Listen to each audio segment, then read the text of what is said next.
Thank you so much for joining us for the 5th annual Chuck Hagel Global Leadership Forum. I'm Dr. Gerald, Interim Associate Vice Chancellor for Global Engagement and Associate Professor of Political Science here at UNO.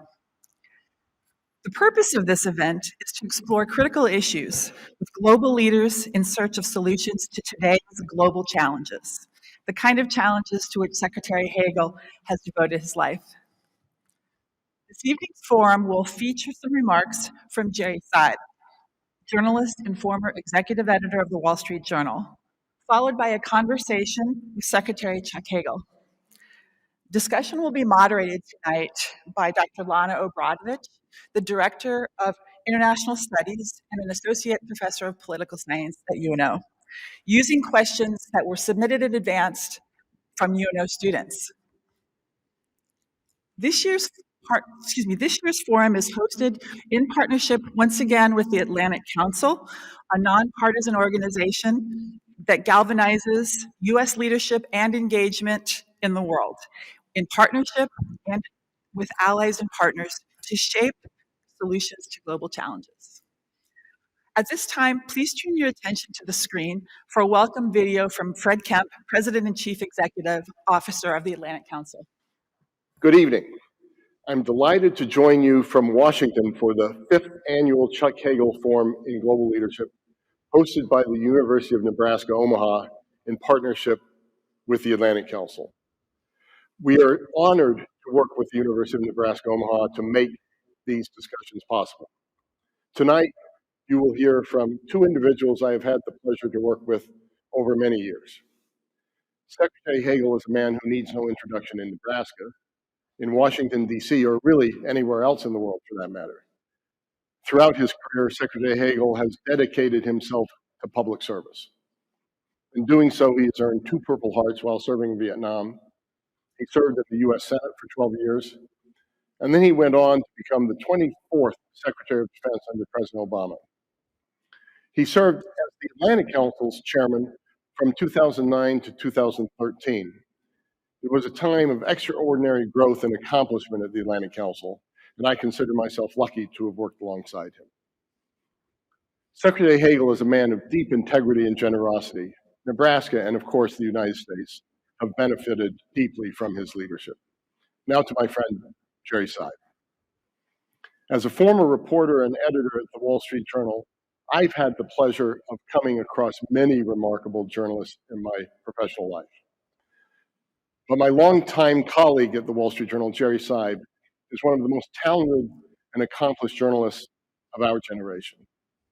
He began his career in 1978 as a reporter in the Dallas bureau of the Wall Street Journal. Jerry, I almost gave you 1778, but obviously you're not that much of a veteran, so it's 1978 that you got started.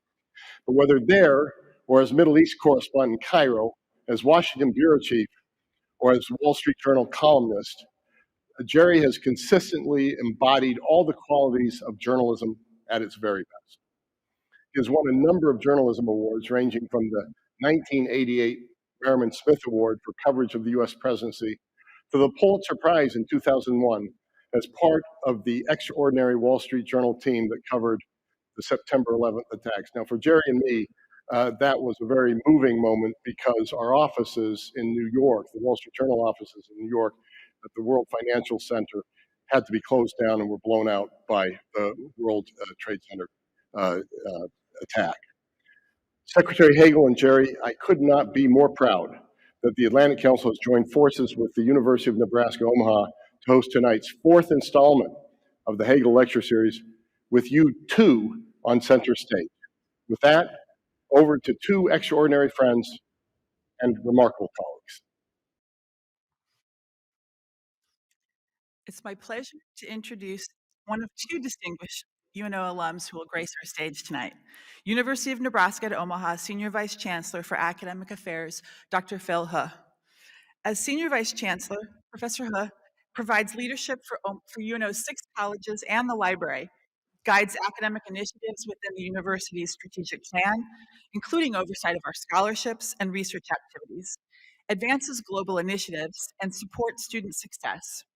This includes leading UNO's commitment to programmatic pedagogical, and scholarship excellence across academic, undergraduate, graduate, professional, and our online programs.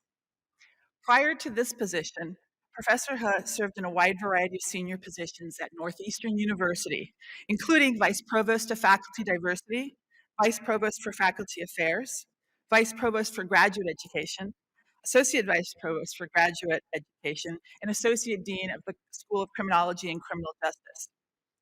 I'm proud to recognize Senior Vice Chancellor He as a UNO alumnus and one of the very first students in the university's history to earn a doctorate in criminology and criminal justice.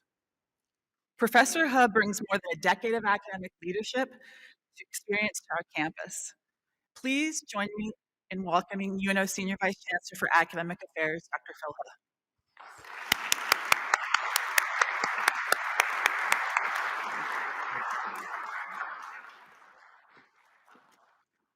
Good evening. I want to take a few minutes to recognize Secretary Hagel and to thank you for all of you for being here. Secretary Hagel, thank you for your leadership and the generosity of your time.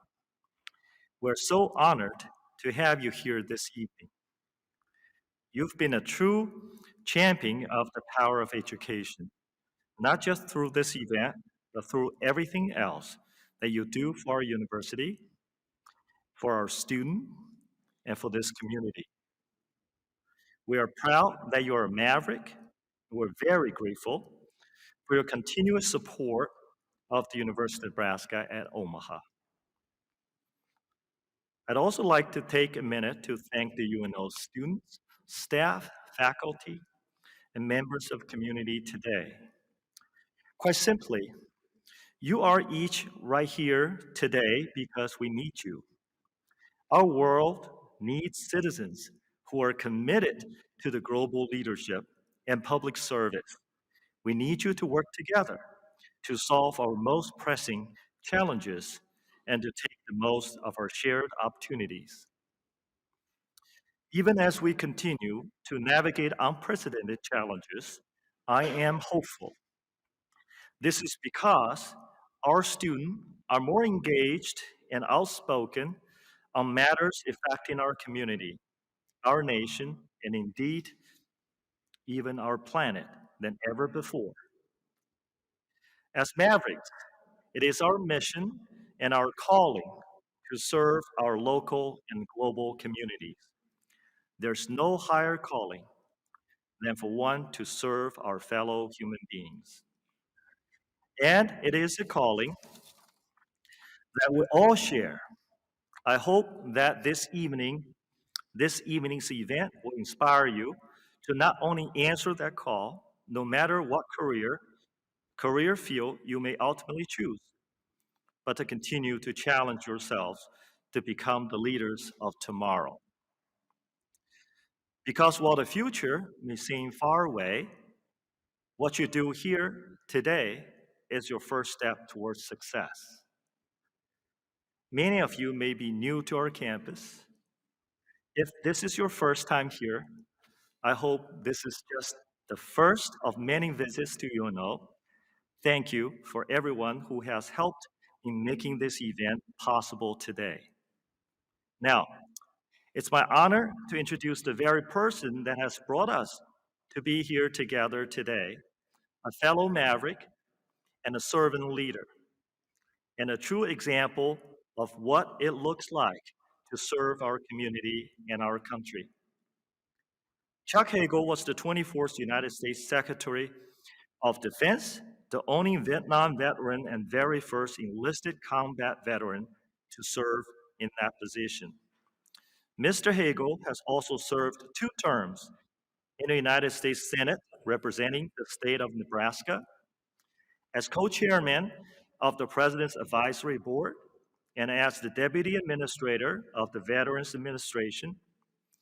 Secretary Hagel has pursued many opportunities to be actively engaged with the spheres of global leadership in our community, our state, our nation, and the world. Secretary Hagel was born in North Platte, Nebraska, and is the oldest of 4 brothers. He graduated from St. Bonaventure High School in Columbus, Nebraska in 1964. He's also a 1971 graduate from the University of Nebraska, Omaha. Please join me in welcoming Secretary Chuck Hagel.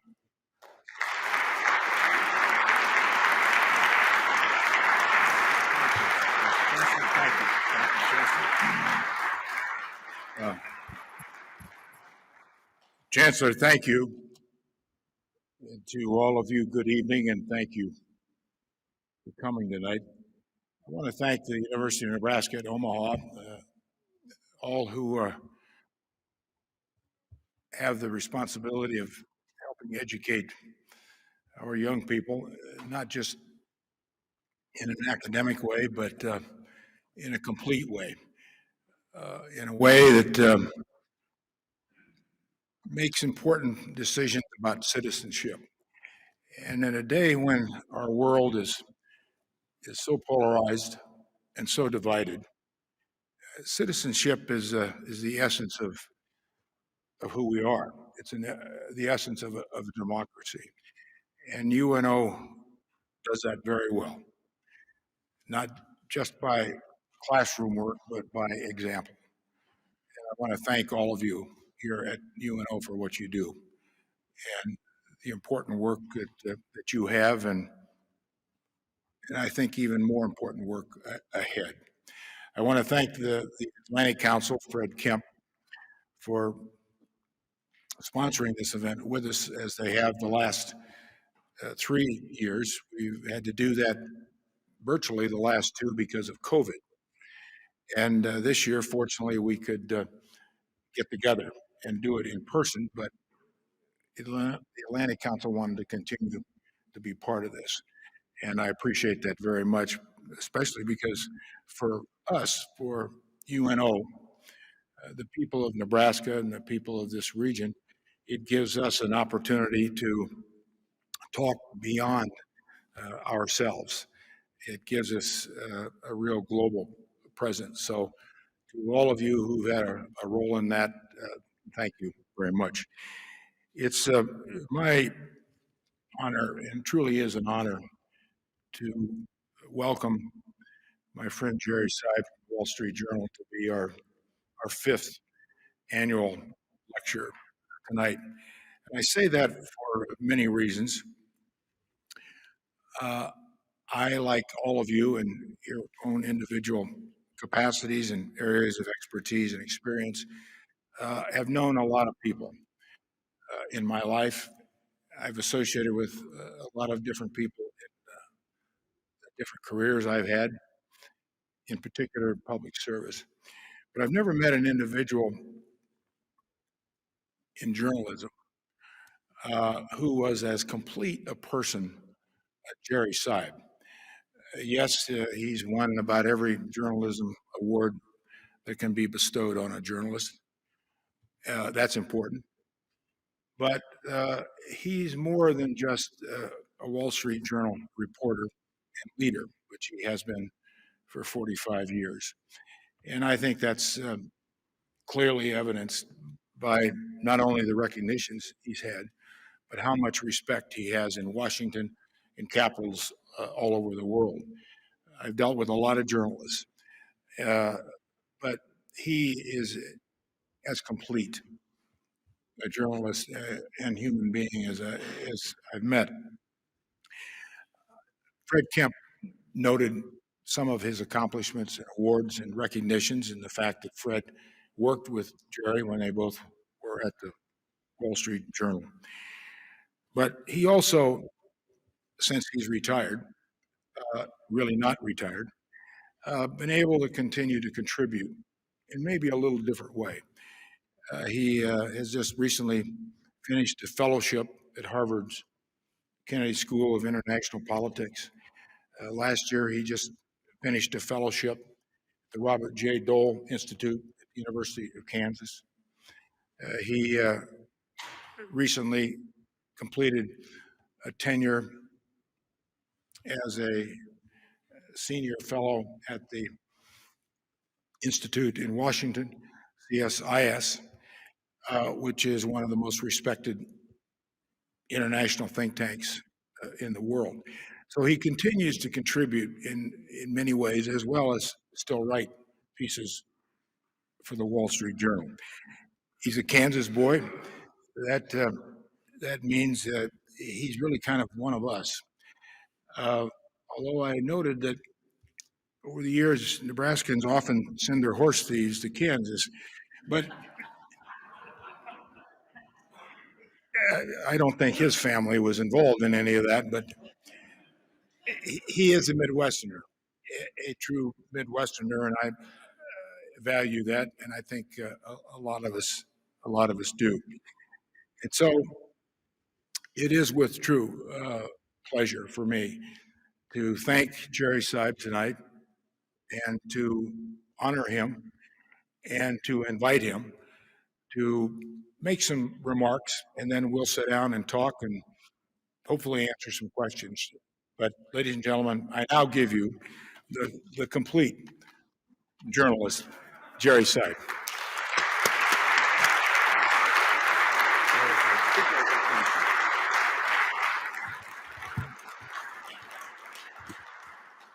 So, wow, I'm going to start by saying something I've literally never said before, which is I'm not a horse thief.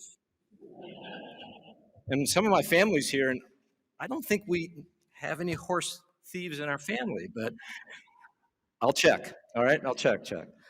It's great to be introduced by Chuck Hagel. You know, when you're a journalist in Washington for a while, and I've been a journalist in Washington for 4 decades, you cover a lot of people, important people, people who think they're important, and you get to know some of them.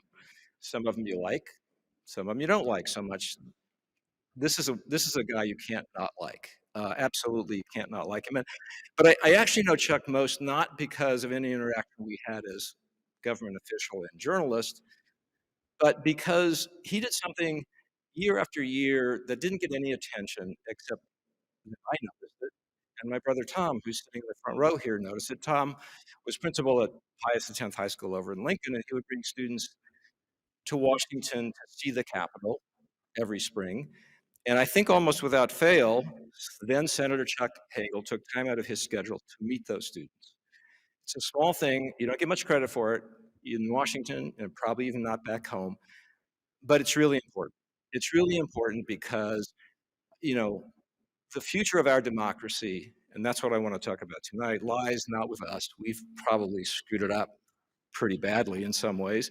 It lies with the young people at this university, at your high school, at the universities, Harvard and Kansas, where I've been over the last year. They're the future, and we have to inspire them. And Chuck Hagel, thank you for inspiring so many young people in the course of your career.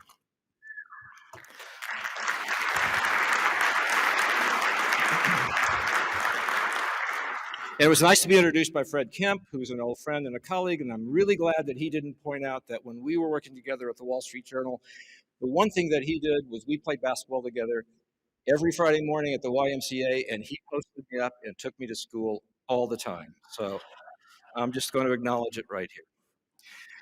But as I said, what I really want to talk about tonight a little bit before we get to the question and answer is democracy, because it is so important. And let me start with a story.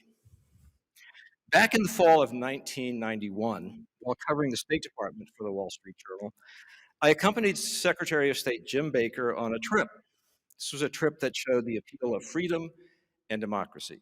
In September of that year, Secretary Baker flew to the crumbling Soviet Union. And then from there, he embarked on a lightning visit to the newly independent Baltic states of Lithuania, Latvia, and Estonia. In fact, Secretary Baker hit all 3 of those new nations in a single day, which made for a very long day, but a completely inspiring day. Those Baltic states had been taken over forcibly by the Soviet Union during World War II, but they never really accepted their fate as part of the Soviet Union, nor did the US accept it. They were considered captive nations, and their flags hung throughout the Cold War in the lobby of the State Department, along with the flags of all the world's other sovereign states. So when the Soviet Union was dissolving in that year, the Baltic states were free again, and that was cause for celebration. As we visited that day, the atmosphere was full of new possibilities. Churches that had been closed by the Soviet authorities or turned into museums were reopening. The leaders of those Baltic states declared they wanted to be part of the free world's international organizations, and above all, they wanted to be part of the world's growing club of democracies.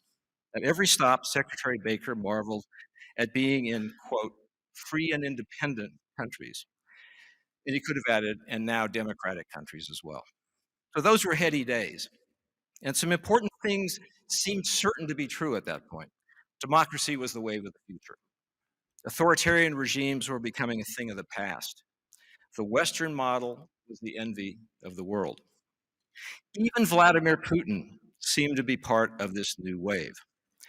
In fact, the day before we went to the Baltic states, Secretary Baker made a stop in St. Petersburg, Russia, to meet the mayor of that city and his top aides. Those people seemed to be, at that point, the foremost agents for pro-Western reforms in Russia.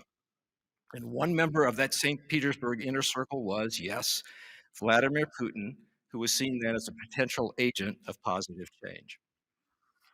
Well, today, 2 decades later, obviously, Mr. Putin looks very different. But so does just about everything else. In fact, we can't be sure any of those happy 1990s assumptions about the course of the world still hold true.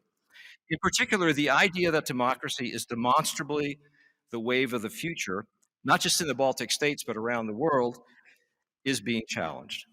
And that's what I want to talk about tonight, the risks facing democracy. Most concerning of all, democracy is at risk because of a problem staring us all right in the face here tonight. The US has lost some of its moral authority to lead the world in protecting and expanding democracy. And let's be honest, we did not have a peaceful transfer of power after the 2020 presidential election, which is the very hallmark of a functioning democracy. Millions of people refused to accept the results of the last presidential election. We had a former president actually suggest we simply suspend the Constitution so he could return to office. This is not a beacon of hope for the rest of the world. Don't get me wrong, there's still plenty of reason to be optimistic, and I am, because democracy has proven over time to be strong and resilient and durable. Still, what I want to say tonight are that there are some steps that we can all take to protect and strengthen our democracy for ourselves, but also for the rest of the world. And sadly, the list of places around that world where democracy is under a cloud is long. It starts in Ukraine, of course. Vladimir Putin sent Russian troops to invade Ukraine for a lot of reasons. But one major reason was to stop and then reverse the spread of democracy toward his borders. By the same token, look what's happening between Russia and China. Their leaders have proclaimed a new friendship without limits.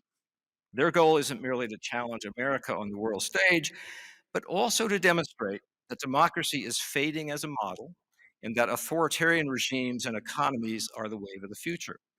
And don't take my word for it. Listen to the words of Presidents Putin and Xi themselves, and they will tell you this directly. Equally distressing is the number of places around the world where this thinking is reaching fertile ground. According to a new report from Freedom House, 2022 was the 17th consecutive year in which more countries declined in freedom rather than gained. Let me go down the list of just some of the trouble spots as enumerated in a recent article in Foreign Affairs magazine. Tunisia. Tunisia, the only democracy that emerged from the Arab Spring, is turning into a dictatorship. Bangladesh, Hungary, and Turkey. In all three, elections are getting less democratic. In fact, we're now witnessing the phenomenon of elected autocracy, countries where strongmen use elections to take power and then begin rolling back the very democracy that they used to take office. Algeria, Belarus, Ethiopia, Sudan, and Zimbabwe. In all those places, anti-democratic regimes are holding on to power. Brazil, its defeated president won't really accept that he's been defeated. Mexico, President Lopez Obrador is trying to silence critics and remove checks and balances. India, Prime Minister Modi is chipping away at press freedoms, minority rights, and judicial independence. And speaking of judicial independence, even the new government of Israel is attempting to rein that in. The judiciary in Israel, where I spent a lot of time as a reporter, is a particularly important check on power because there's a parliamentary system which has only one legislative chamber controlled by the prime minister's coalition. So even in Israel, which is still a democratic point of light in a largely authoritarian Middle East, there are questions about the health of its democracy. On top of all that, imagine a world run by autocrats and dictators who also have the emerging power of social media disinformation platforms, online surveillance capabilities, and artificial intelligence at their disposal, and you have a pretty scary picture. So why is this happening? Well, in part, I think authoritarian leaders are doing a pretty good job of making progress by arguing that countries run by a firm hand with a centrally controlled economy are by definition more efficient than democracies. Democracies, by contrast, are places where people spend a lot of time arguing and fighting and failing to fall in line behind any central plan. Not to be too melodramatic, but this is the kind of thinking that helped lead to World War II, when the leaders of Germany and Japan explicitly argued that fascism was superior to democracy and inevitably would overtake democratic nations. Some of this autocratic thinking appears to be seeping into corners of even our own society. I was surprised at something I heard while attending a recent conference of American business leaders. There was a discussion on stage at that conference about democracy and how to protect it.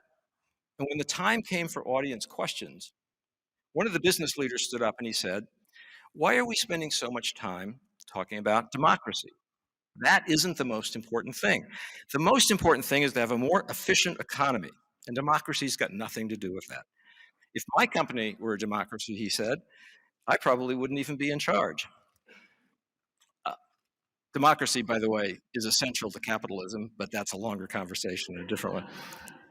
But that's not an encouraging sentiment to hear expressed in the open by a leading member of society. And by the way, we're also testing our own democracy in some new ways. Is it wise to have a state Supreme Court election in Wisconsin in which millions of dollars flow in from out of the state, not to support candidates because the donors think they'll be fair and impartial jurists, but rather because those donors assume they'll be partisan advocates for one side or the other of the great abortion debate? Similarly, is it wise to use the legal system to prosecute a former president? I'm not smart enough to know the answers to those questions, but I do know that we face some new stresses and strains.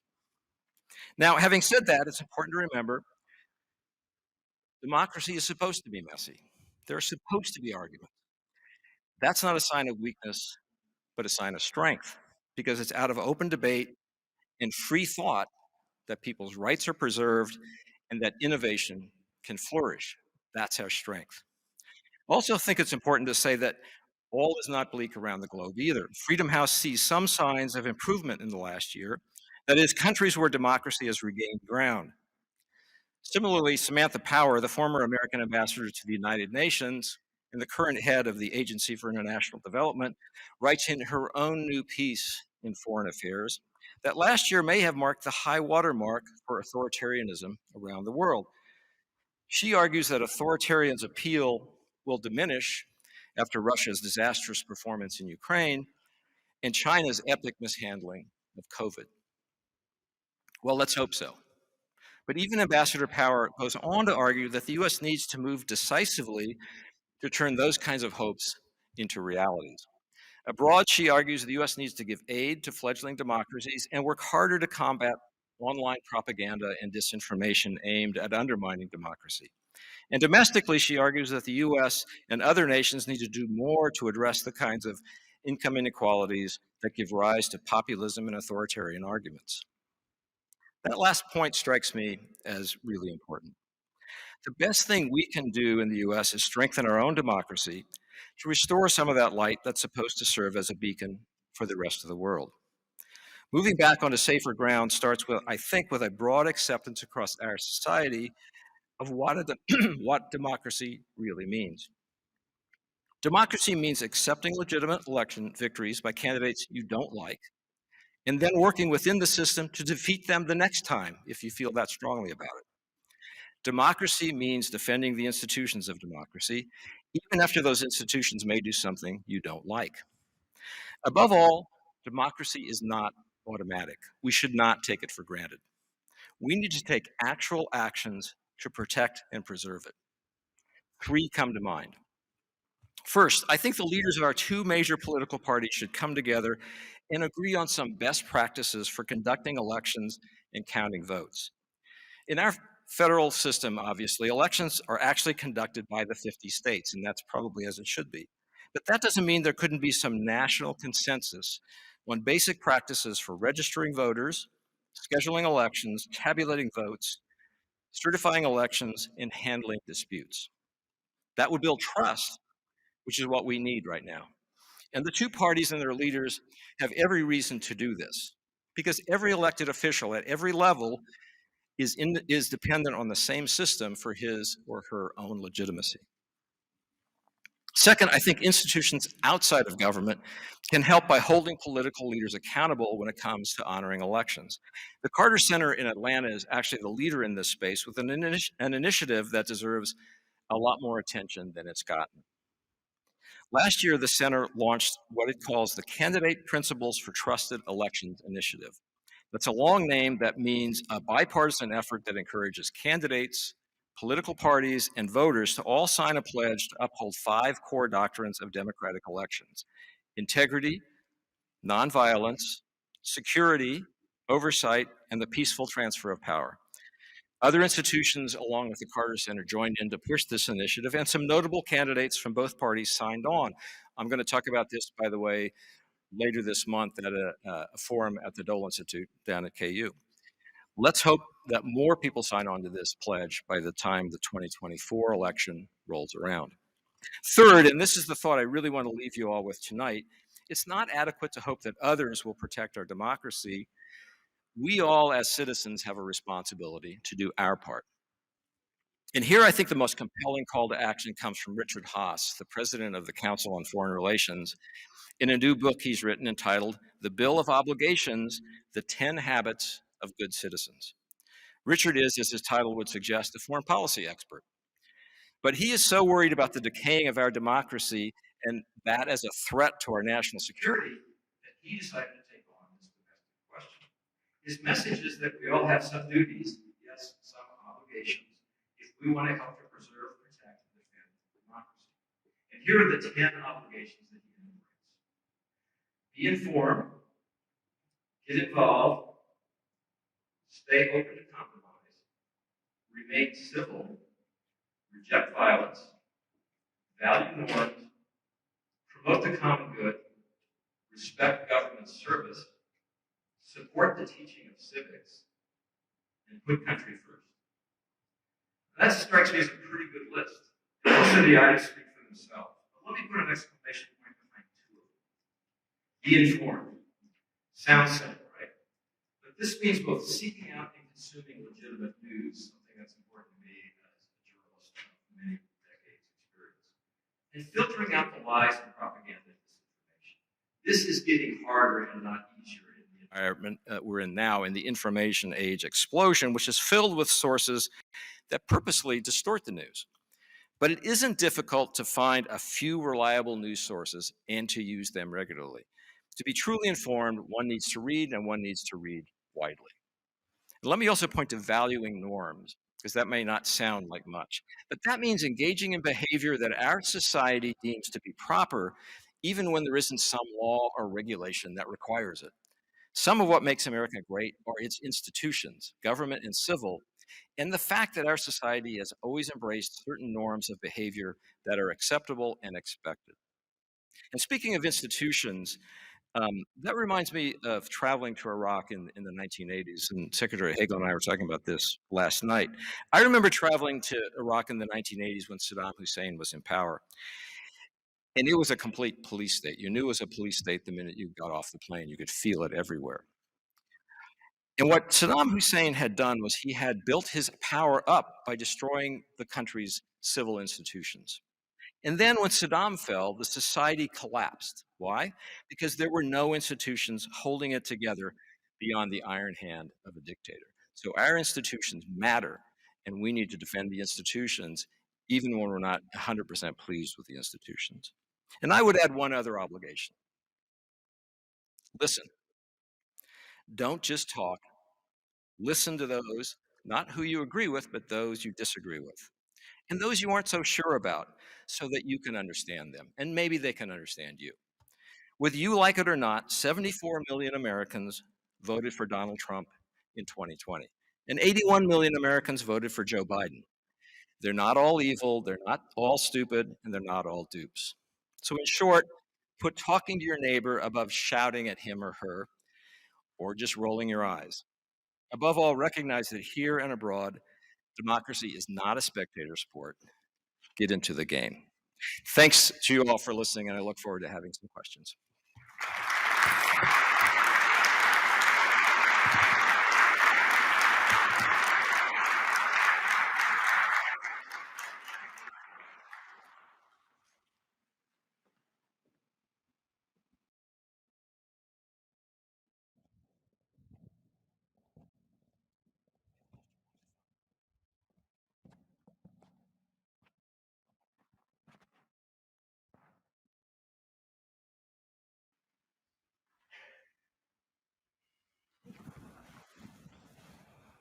Once again, let us thank Jerry for his remarks.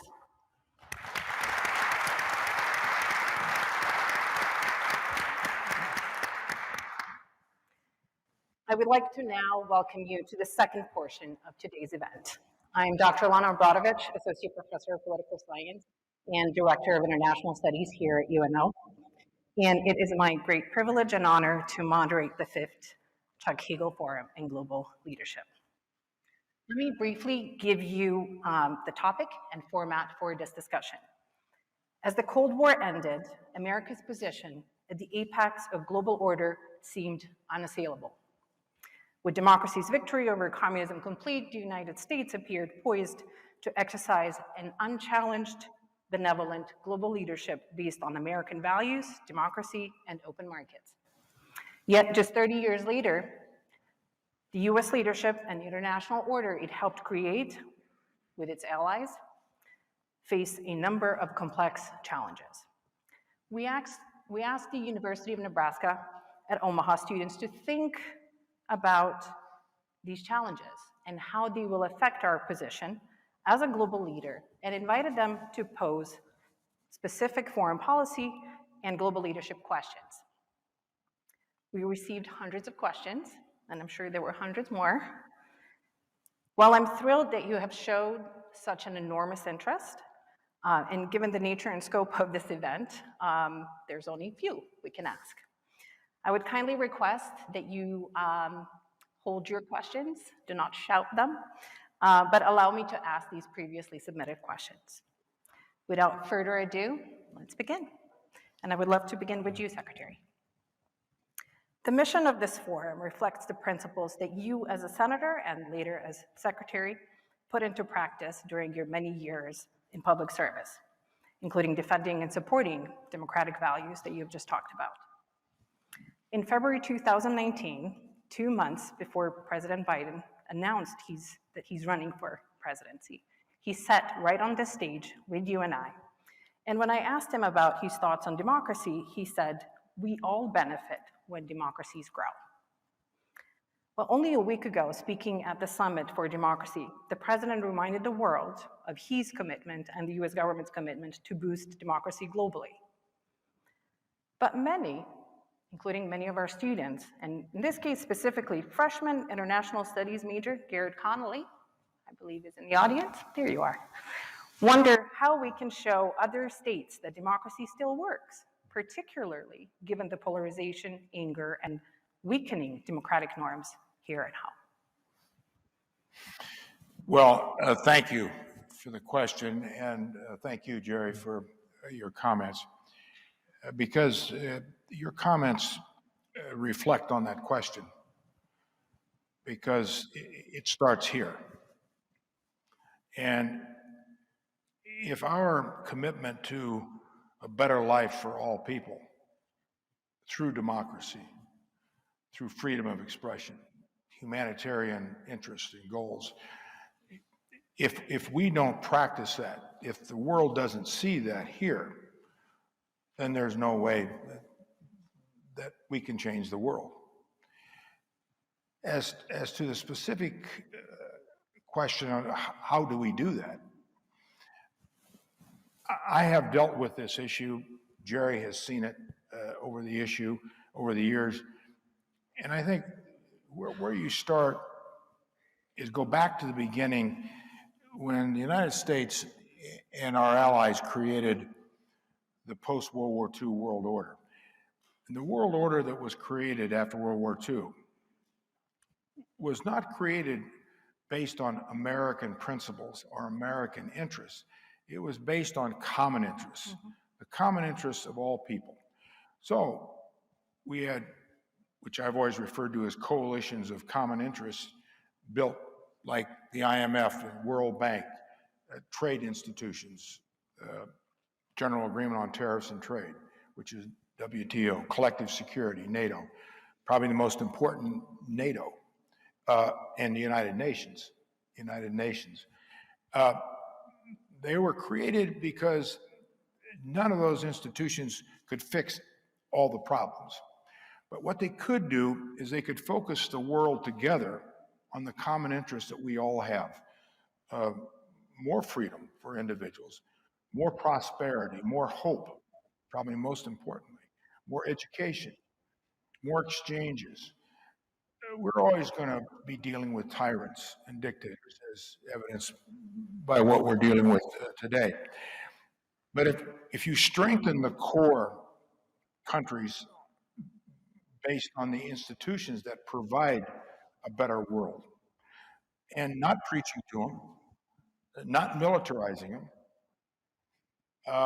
but leading with the kind of institutions and philosophy that we, the United States, has led with many times. We've made many mistakes too.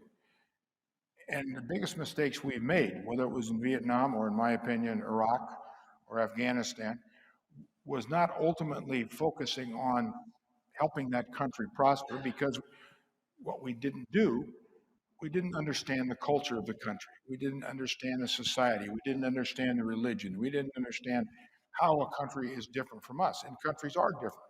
Doesn't mean we're better. Doesn't mean we're better. But if you focus on the common interest of working together, that provides trust and confidence in us. And something that Jerry said, and he's exactly right, as we all know, trust is a coin of the realm in personal relationships or anything. And if you lose trust, you've lost everything. And we've got to get that trust back. And it's not easy. But I think if you learn from what we started with, and somehow we've merged away from that through different reasons. But I think I'm like Jerry. I'm still optimistic and hopeful. I'm a realist too. But I think we can get it back. And a lot of it has to do with what Jerry talked about, the citizenship of our people here. There's nothing magic about it, nothing institutional about it, but it's understanding how we do that. So that would be my answer. Let's add a very quick footnote to that. I agree with everything that Chuck said, and I'm afraid I didn't mean to be too dark in what I was saying, because I think one of the things we could do is celebrate our democracy.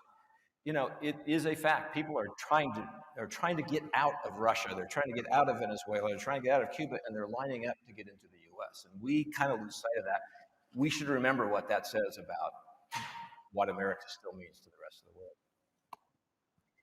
Let's talk about the American people for a second. In your 2020 book, We Should Have Seen It Coming from Reagan to Trump, a front row seat to a political revolution, you described the global events in the aftermath of President Carter's 1979 Malaise speech, giving the, and I quote, impression of an America adrift in a world that it no longer controlled.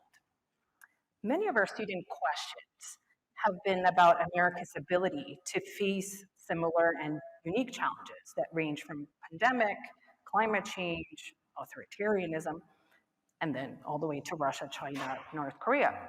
Are we having another crisis of competence? And what should then our foreign policy priorities be? Yeah, you know, it's an interesting question, because I kind of think maybe it feels a little like 1979 to to me right now, meaning that there was this sense that an America that had its hands on the levers of the world had lost the grip. And it was, in the case of 1979, it was the Soviets invading Afghanistan and an Islamic revolution in Iran, and the hostages taken at the embassy in Tehran.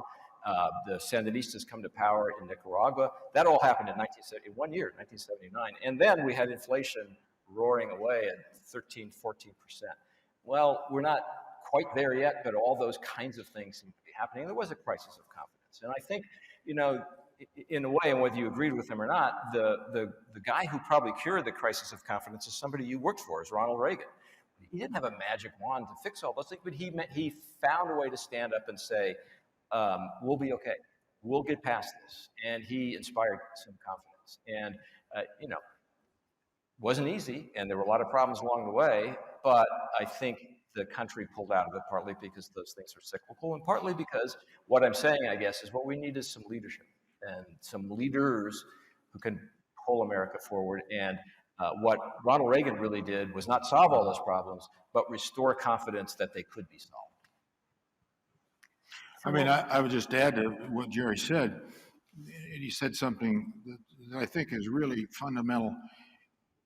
When you ask people, as he's reported from all over the world for many, many years, and I've been all over the world, it doesn't mean we're experts on anything, but when you ask people, regardless of where they're from, would they prefer for themselves and their family freedom, a respect for each other, humanitarian focus on how we treat each other? There are very few people who will say to you, no matter where they're from, what part of the world, no, I don't bother by any of that. I don't wish any of that, whether I have it or not. And I think that's where you start. And I think we tend, the United States does, for a lot of reasons, to overcomplicate. I really do. And we over bureaucratize everything. And if we just pull back a little bit and go to some common denominators of life, of individuals, think of ourselves, but apply all that not just to Americans or ourselves, what we value, apply it to the rest of the world. And I think the other thing is, to add to what Jerry said, you can't preach to people. You got to be very careful. You listen, and that was my point earlier about trying to understand other people's cultures and their backgrounds and their history and where they've come from, and respect that. And then you can blend those two. But there's no country on earth, and I mean, just a cursory reading of history, and I know we've got all these bright people here at the university, but go back to Rome. I mean, Rome couldn't even do it. They did it for a few hundred years, but they couldn't do it. The Ottoman Empire, I mean, go through all the empires in the history of the world. We should learn something from that. Well, it's not quite an empire question, but it's a Ukraine question. Jerry will take all the Ukrainian questions. All right, well, Because they're so easy to answer. right. How do you see an end to the war? And many of our questions from our students were really about, do you see it being resolved in a battlefield, or do you see an end coming somewhere at the negotiating table? Well, We have some sharp students here. yeah, no, it's the greatest question in the world right now, really. But I don't know how it ends. I'll be honest. If I did, I'd get on a plane and go to Geneva and get a Nobel Prize. But I don't know how it ends. I think, well, there's a truism, right? Every conflict ultimately ends at a negotiating table of some kind. The question is, under what conditions? And the question right now is, are the conditions under which that negotiation takes place the conditions that are favorable to Ukraine or the conditions that are favorable to Russia. And that's going to be determined, I think, in the next 6 to 9 months. The other question is whether the U.S., and it is the U.S. because everybody in Europe will follow the U.S., is the U.S. going to hang in there with the Ukrainian government to the extent possible and in the amounts of assistance needed until we get to that point where the conditions for a diplomatic settlement are favorable to Ukraine? That's an open question. And I think, there's going to be a presidential debate. I worry that some people are going to argue that we just don't have the time or money or patience for this anymore, and that will determine the outcome. And that's, in my opinion, the wrong way to determine the outcome. I agree with everything Jerry said, and it will end. When it ends and how it ends. But I would just add this to what you said. How it ends probably will be as important for the future consequences of the world, of a new post-World War II world order. Because if this doesn't end right, and I mean by that, Russia cannot win this. If it does win, then the world's in for a lot of trouble. Because this will give license to China. China's going to school on this. Other dictators will learn a lesson. You are bleeding these other Western countries who have been supporting, to Jerry's point about how long will we stand behind Ukraine, the United States, because if the United States starts to weaken, the West will weaken. And all of these are unknown factors right now. At least my interpretation of it and observation is that Russia's I think has got some deep problems.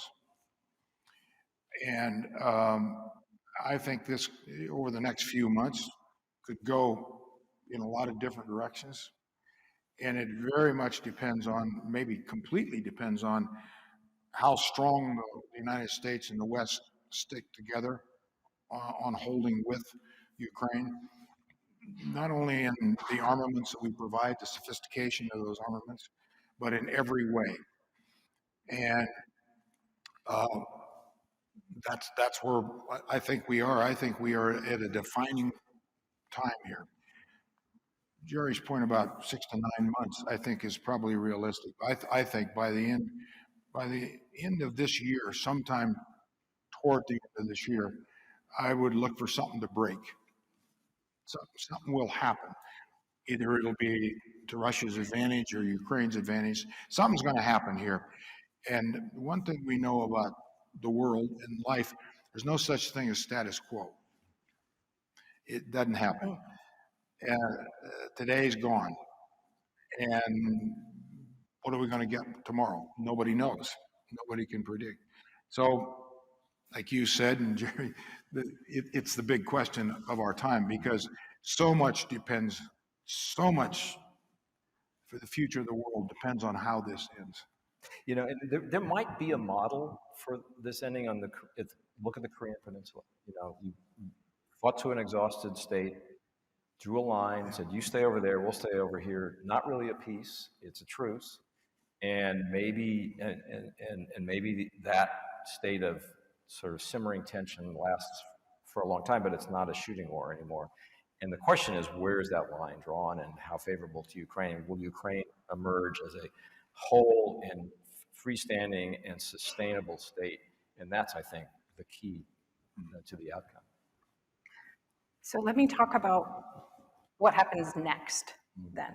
UNO is home to several security initiatives, including Insight, our National Counterterrorism Innovation Technology and Education Center, Nebraska Deterrence Lab, and Strategic Leadership Fellows programs, which is civilians from US Stratcom who spend a semester here.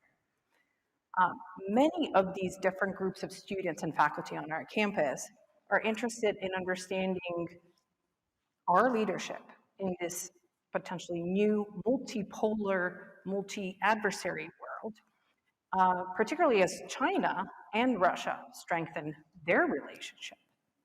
What are your thoughts? What happens after Ukraine?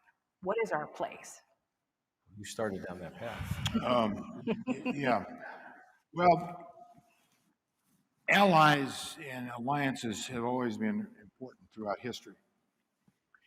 Um, I haven't been around for all of it, but the time I've been around, I think we are living at a time when allies are more important than ever before.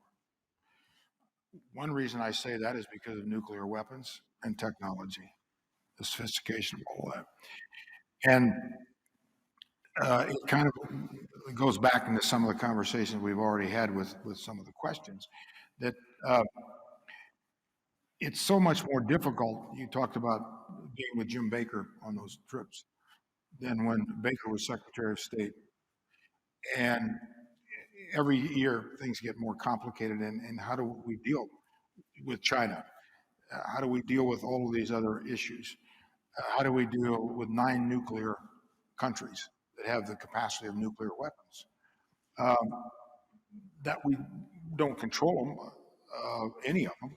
I mean, we have certain relationships with France and Great Britain, but we don't control them. And so you're living in an unknown world, in a world that's right now totally off balance. And I think, to me, the answer to the question is we've got to do everything we can within our ability and our leadership, which is significant. And I think sometimes we don't recognize that, to bring some stability to the world, stability to relationships. And you do that by the different things we've been talking about. But in the policies that we implement, and I think that's where much of the proof is. But you can't implement those policies, and you can't look to where we want to look globally and where the globe goes for our own interest and for the interest of the world when our country is so divided and so polarized, and everything is to score political points no matter what in both parties. And I don't mean to fall back on resort to kind of, I suppose, a tired argument for a lot of people. Well, you blame it on politics. But politics is the process that we have in this country that we use in this democracy to make those decisions. And we've got to, again, reading through Richard Haas's points, we've got to respect institutions, because institutions are the only way we get to where we want to go with these big questions that you're asking for the world. I talk to ambassadors all over the world. Jerry certainly does. And I travel around the world. I get the same comments from ambassadors everywhere. We can't trust you. We've lost confidence in you. Donald Trump may come back and start gutting the relationships again. I mean, you recall, he wanted to destroy NATO. We don't need it anymore. The United States is supporting it all anyway, and everybody's living off of this. And I don't mean to make this political or blame everything on Trump, because it happened. It started happening before Trump. He just gave it voice in many ways. But we've got to sober up, and I hear what's going on in the world before we can start to fix some of these things. And I do think, because of what's happened with COVID and this war in Ukraine, which has touched every country in the world for some reason, energy, environment, fertilizer, food, diplomacy, and everybody's been touched by it. And with the uncertainty of how this comes out, I think it's made everybody around the world stop a little bit. I think it has in this country. Wait a minute, let's review things. I mean, we've had it our way for 75 years. And almost everybody, I was born the year after World War II. My dad came back in World War II in 45. I'm born in 46. So my whole life America's been number one. I mean, hasn't it always been this way? And that's not a good answer to your question, I know, but I think you got to get underneath this before we can really get to those points. Let me pick up on this, because I think Ukraine is really important here, because Ukraine may be precipitating a realignment around the world. I mean, the U.S. and NATO have actually pulled closer together and grown stronger. NATO is bigger now than it was when Ukraine was invaded. That was a huge backfire for Vladimir Right. Putin. On the other hand, the Russians and the Chinese have decided that they're going to look for a new north-south axis. So you have Russia getting closer to China, obviously, but also getting closer to the Iranians, because the Iranians are now their weapons supplier. They're getting closer to the North Koreans. The Chinese have spent a huge amount of time investing in Africa. So I think they're trying to develop an alternate axis that they control that offsets the Western alliance, which is now stronger than it was before Ukraine. And I think we may look up in 5 years and say the whole world alignment was rejiggered because of Ukraine. And we're only now watching it happen in real time. Let me follow up on this alternate axis. You both have spent a considerable amount of time in the Middle East. A student, Jasmine Pace, she's an Air Force veteran, Farsi translator, and multidisciplinary studies student, would like to know, in which ways may China brokering a peace between Iran and Saudi Arabia affect the US government's ability to promote stability and its own interests in that region, precisely because of the reasons that you've just mentioned? Well, I think it's a very big deal. I mean, because it does several things. It takes Iran out of the pariah status that it was in and kind of moves it more into the room with acceptable people. And the Russians still fit in that room, and the Chinese certainly fit in that room. It pulls Saudi Arabia away from the U.S. I mean, the Saudis have found another diplomatic partner in China. It also it undermines the Israelis' desire to keep Iran as a pariah state that the world is united against. All of a sudden, Iran doesn't look nearly so lonely. So that one act changes everything. And this is probably an obvious point, it makes the U.S. less the big broker of things that happen in the Middle East, which is the position that we've been in for half a century. So it's a big deal, and it changes a lot. And none of it, I think, to our advantage, and certainly not in the short run. I think that's exactly right. I mean, we are seeing new centers of gravity develop in the world right now. And again, as we've been saying, how this Ukrainian war ends in terms of someone is going to further develop that center of gravity. But the question that was asked by the student points to that point exactly. Iran, Saudi Arabia, China brokers it. You're seeing those kinds of changes occur in the Middle East. Well, partly because the Middle East is ripe for that anyway. I mean, the Middle East is probably as upside down as it's ever been, and dangerously so. What just happened today in Israel is a good example. But I'm all for whether China gets the credit for it or whoever. If you can develop some kind of stability or some kind of center of gravity that's different with Iran and Saudi Arabia, put anybody else in and some other ones, that does push us out somewhat or pull us back somewhat. But I'm not sure that's all bad. We've still got to have a presence. We've still got to have our hand in this and be a significant presence. But the other point I'd make, in my opinion, you're not going to control all this to start with. And I think it's folly if we try to do that. For example, with China, I've always believed, and I've been to China many, many times. First time I went there, I mentioned it was after January 1st, 1984. And you're not going to stop China from developing into an economic power as it already is. What you can do are the things that you can do. And that is develop relationships, alliances, be very clear to the Chinese, keep a strong security, defense, build your economy, cooperate where you can. We're never going to agree with them on everything, but like Jerry said, I think that these are examples of what's changing right now. And his point about in 5 years, we could see really a whole different world here that may not be bad, but I don't think the United States can withdraw from that world. I think we've got to be a presence in that world right now, but be smart. You know, it's interesting. You worked for President Obama. President Obama wanted to bring the Iranians out of the cold and back into the club of civilized nations. Right. He thought that would moderate the regime along the way.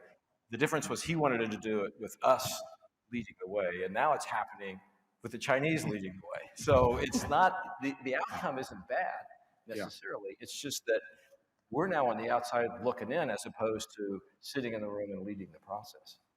Right. Back to that multipolar world Yeah. that we might be facing. We talk a lot about democracy, but let's talk about one of the key features of democracy: free and independent press. In January 1987, Mr. Seib here, you were a young journalist reporting on Iraq-Iran war in Tehran when you were kidnapped and detained on spying charges. Last week, a Wall Street Journal reporter, Evan Gershkovich, was detained in Russia on similarly bogus charges. A lot of our students clearly had a question about this event, and their questions were really about how do we go about protecting the rights of investigative reporters and foreign correspondents reporting in such difficult and dangerous circumstances, but also how do we make sure that truth gets out, no matter where? Well, it's a great question, and I would just fix one wording, make one important change in the question. I wasn't kidnapped; I was arrested. You were arrested. But I think that's an important point because that's what happened to Evan last week. He wasn't kidnapped; he was arrested. There's a sovereign government that is responsible for his detention. It's the Russian government. There was a sovereign government responsible for my detention. It's the Iranian government. People have to be held accountable for this, and I think that one of the answers is that I think that we at the Wall Street Journal, I'm still part of the Wall Street Journal, I guess. We have a phrase that we've adopted, and I would encourage all of you to adopt it, which is stand with Evan. And it's a simple phrase, right? But that's the power of it. That's how you combat this. Stand with Evan. Stand for not just him, but for what he was doing, how he did it, and the arbitrary nature of what happened to him. Look, he's a journalist. He's not a spy. I was a journalist, not a spy. I think the Russians know he's a journalist and not a spy. That raises the question of what their ulterior motive is. I don't care what their ulterior motive is. I think the world has to convince autocratic regimes that journalists have a special place. And I'm not asking for privileges for journalists that other people don't have. But what foreign correspondents do is they tell people in America, what's happening in a very sometimes ugly and often brutal world. It's a dangerous thing to do sometimes, but it's important work. And our democracy functions only if journalists are allowed to do that work here and abroad. And so I think the way that we deal with this is by making a lot of noise and standing together and standing up for what is not just right, but obviously true, which is journalists are doing what journalists do. They're not spies, and they're not to be pawns in some power game. I don't know. I don't know what else to say because I think that this sort of thing happens from time to time. I think every foreign correspondent knows you run certain risks. You try not to do stupid things and run stupid risks. But this one is particularly outrageous because there's clearly an ulterior game underway, and I think it needs to end quickly, and I hope it will. And I'm confident that the journalists doing everything we can to make it end, and I'm quite confident the U.S. government is doing what it can as well.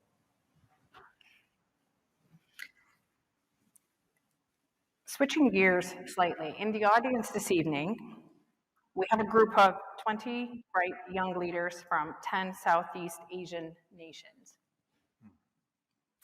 They're participating in the highly competitive program called WASILI, which stands for Young Southeast Asian Leaders Initiative, and that is a signature program of our own State Department to build leadership capabilities of young professionals in the region, strengthen the ties between their countries and our country, and promote collaboration within ASEAN nations. They sent me several different questions, all fantastic. But what they would like to know your thoughts on the promotion of youth civic engagement. But the biggest question they have is, what will make leaders like you listen to youth leaders like them? Thank you. Well, congratulations to all of you. Would you raise your hand so we can say hello? There. They're all over. Yeah.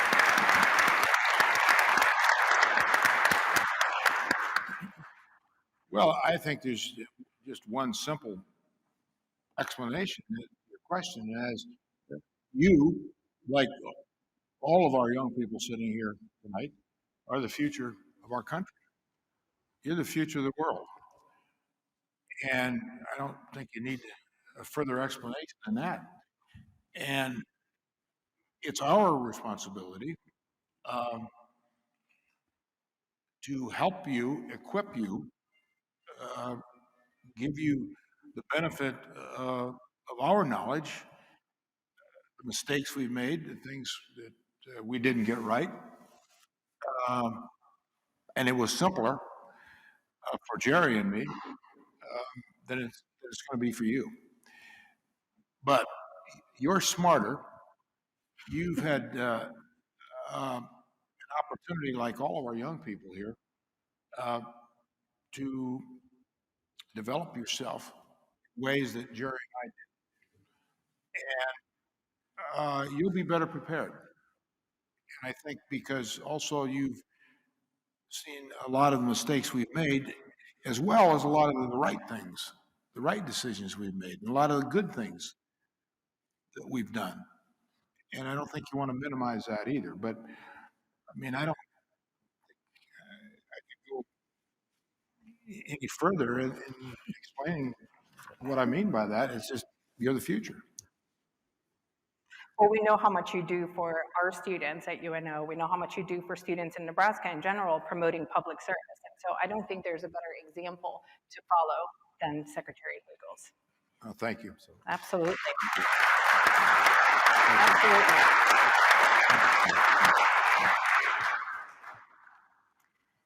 We have a couple of more questions. We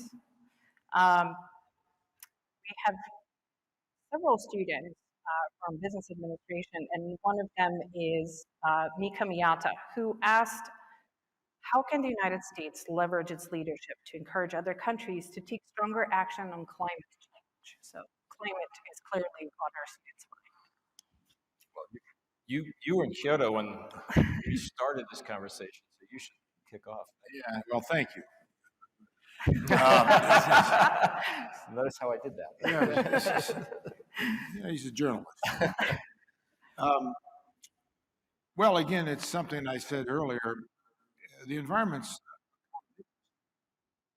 it affects now, but more importantly, it's going to affect the world. It's going to affect everybody in every country, and we all have a responsibility to first of all understand that and face that reality and do what we can uh, to make the world inhabitable. Um, and I think we're making some progress with it. I think we are today in 2023 more realistic and more aware of not only is what's happening now in the world, and it's pretty disastrous in some parts of the world, some parts of the United States, but it'll get worse. It'll get worse. And to prepare for that is really essential. And that's an example of what I was talking about regarding the question about the young people. Prepare. You really got to prepare yourself. We have to help you do that, and we can do that. But again, it's some of the same theme that we've been talking about here, pulling together and making it work. I mean, one example: democracies, for all their failures, and you remember the great Winston Churchill comment about democracies. Uh, Still, there's no other way to address issues and problems than through a form of government like a democracy, because in autocracy or tyrants, dictators run, they don't care about anybody else. They don't care about the environment. It's their own interests that they care about, their own way. So, I mean, I don't think that's complicated. I think it's pretty easy to understand. But I think it just kind of factors into everything that we've been talking about. But the environmental challenge that we have in this country may be the greatest challenge for all of us, for all 8 billion people. I saw the front page or the cover story of National Geographic this week, and the cover is 8 billion people. And uh, when you read that story and who's going to be the number one, like in another year, most populous country, India, will overtake China. But by 2050, National Geographic is saying Nigeria will be the third largest country in the African countries.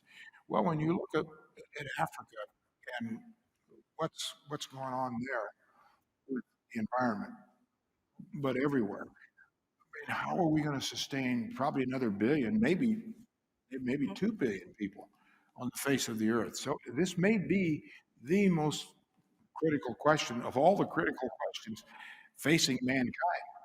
And if we can't use this issue to try to work with each other, then maybe there's no hope for mankind. I mean, I know we've got threat of nuclear weapons blowing up the world and the other issues, but boy, if people have no food to eat and all the other consequences of an environment, we're going to have, because we will have feast, I mean, famine and war.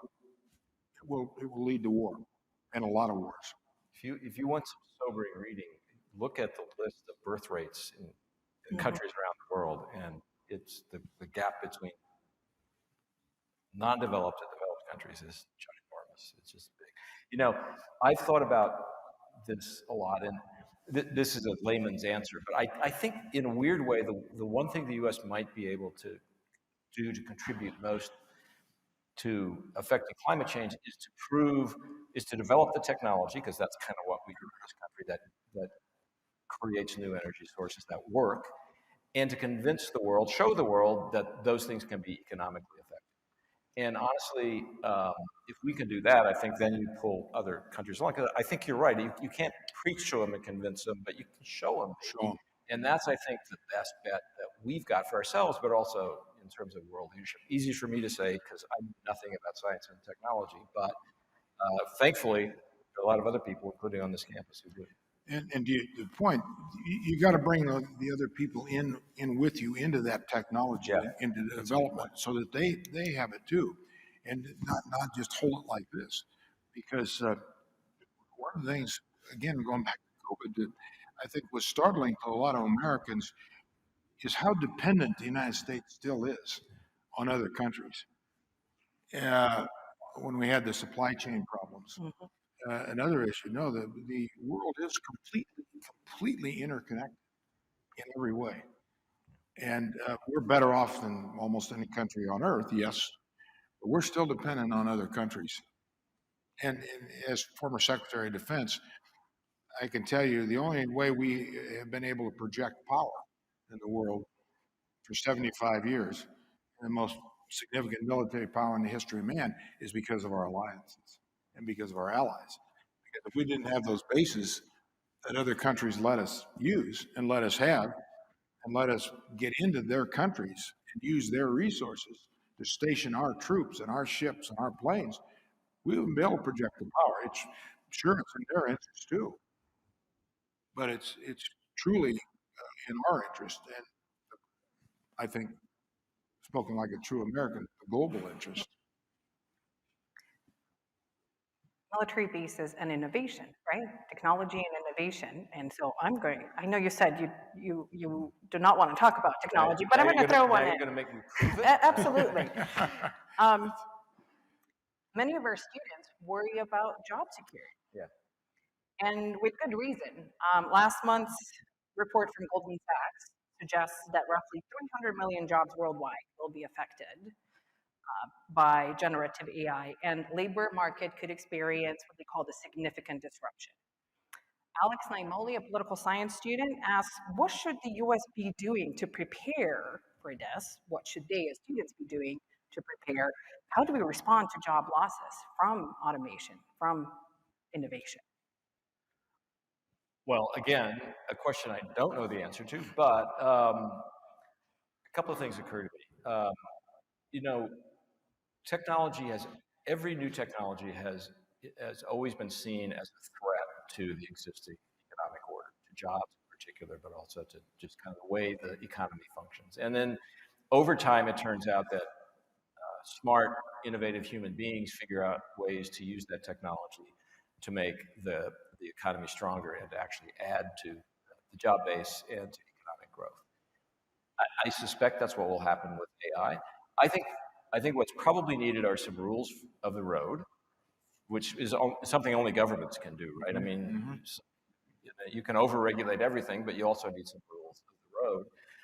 And I think a national conversation, which is actually getting started, about how do you train a workforce, the young people in this auditorium, to work in an economy and an environment in which AI is a reality, not some science fiction comic book kind of thing.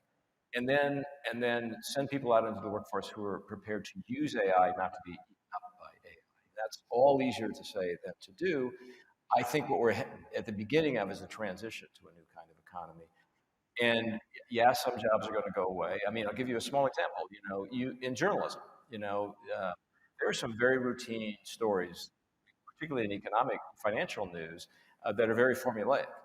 And you can have a machine basically write those basic stories. No human being necessary, because it's just companies' earnings. This is how much revenue there was. This is net income. This is earnings per share. This is what they said. You can now have a machine do that. Ideally, that frees up creative human beings, reporters and editors, to do something more productive with their time than that. So that's a value-added proposition. It's difficult to get through those transitions, but maybe at the other end, you come out with more and better, not less in trouble. And that's what I hope for in this case.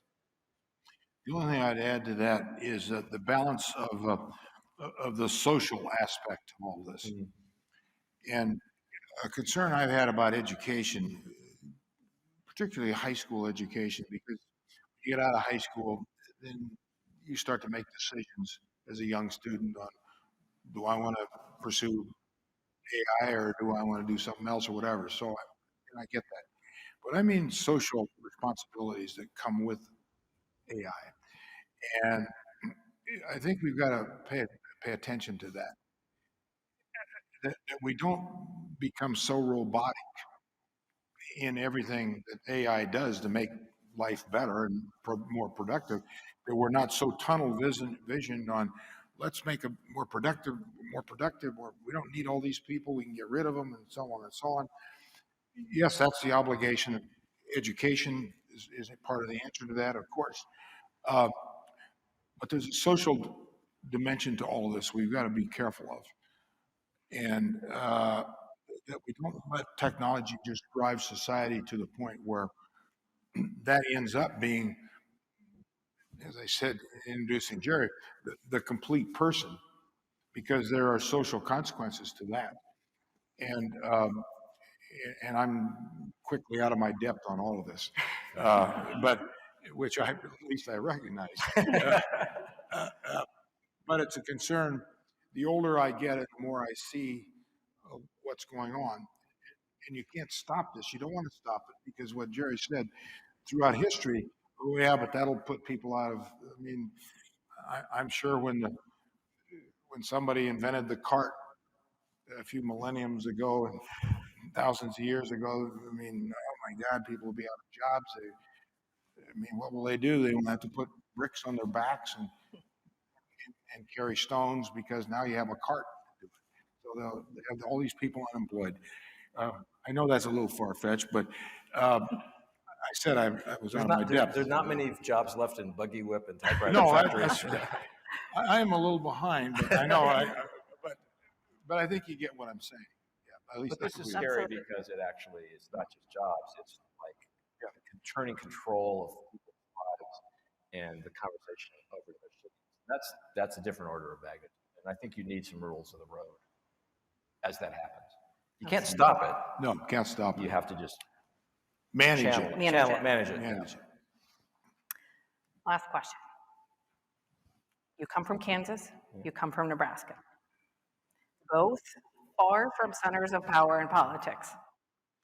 What advice do you have for our students who are interested in pursuing careers in foreign affairs and public service, who are still in Omaha and who don't really have connections in DC, New York, etc.? What advice would you have for them? I'll start. You go finish. first. Okay. It's a great question. I spent some time in the last year at Harvard, as Chuck said, and at the University of Kansas. And one of the interesting things we did was we created an exchange between the Harvard Institute of Politics and the Dole Institute of Politics. And Kansas students and Harvard students came together for a weekend in Lawrence and then a weekend in Harvard. One of the things they discovered is they're not really all that different. And so I guess to me that lesson would be, don't worry about it. Think big, take a chance, and don't walk past an opportunity when it arises, because they'll come. And don't worry about whether you have connections. Like, I grew up in Hays, Kansas, right? Did we know anybody in Washington? No. I didn't even know anybody in Topeka. Somehow I stumbled through. And I think the thing is, don't just seize the opportunity. Don't let anybody tell you can't do it. You just got to walk down that path. If you don't have a plan, that's fine, because guess what? Nobody actually has a plan. They just have a destination in mind, and that's all you really need. Good advice. The only thing that I'd add, and Jerry and I came up the same way. I didn't know anybody anywhere either, living in little towns in Nebraska. But my advice would be to follow your dreams. Don't give up, and trust your instincts. Some of the biggest mistakes I think I've made in my life is I didn't trust myself enough. I didn't have enough confidence in myself. Maybe maybe I shouldn't do that. I don't know. Uh, you know yourself better than anybody knows you, and trust that. Don't be arrogant about it, because you can always learn, and we learn every day, no matter how old you are. But just trust yourself, trust your instincts, and if you're interested in getting a job in journalism or politics or Washington or wherever, don't give that up. Um, there'll be zigs and zags along the way. Uh, and the other thing I would say is listen to people. Yeah, listen. And nobody in this room uh, has gotten through wherever you are at what point in your life. Jerry and I were just talking about this last night. Um, People who've affected you. You can call them mentors, but normally parents are considered that, but parents are different. Uh, but you get a lot of help along the way. And last thing I would say is just be honest. Just be decent, honest, and respect everybody. And if you do that, you'll like yourself better, and it'll pay off. That's great advice, and I would just add,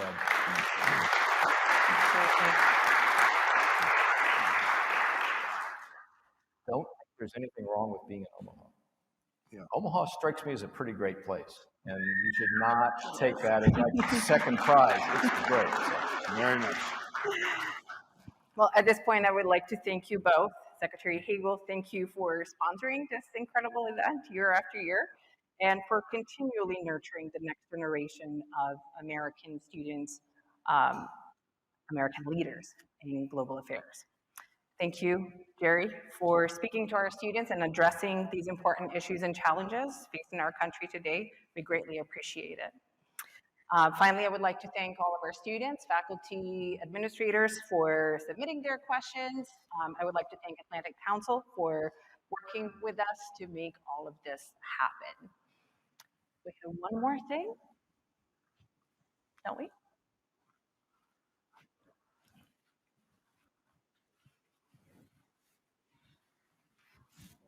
Well, we have to ask the chancellor a tough question. I mean, shouldn't we? Yeah. Sure. You didn't answer a single question. On behalf of UNO, we'd like to give you a small gift. Oh, wow.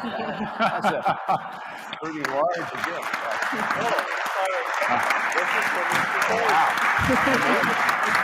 Oh, my God. Oh, wow, look at that.